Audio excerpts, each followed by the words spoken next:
Hey, what's up, Texas Rider here? I had an issue with my street light, my 2019.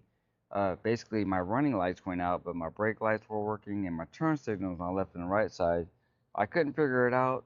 Man, I checked all the wires and everything, but just in case, I looked online. I didn't see anything. That was very helpful. They said that you have a broken wire somewhere, and I didn't think that was the case, so I disconnected my battery. Um, Turned it back on, and then everything came on, but then it went off again as soon as I put my seat on there. But I think it is an issue with my actual headlight. It's an aftermarket headlight, and it has these LED canvas on there, and that's what was kind of making some kind of weird noise every time I turn my ignition on. If you checked all your wires, look for the LED headlight. So it could be there. It could be this LED canvas on there. Uh, so. Other than that, hopefully this video was helpful. We'll see you in the next one.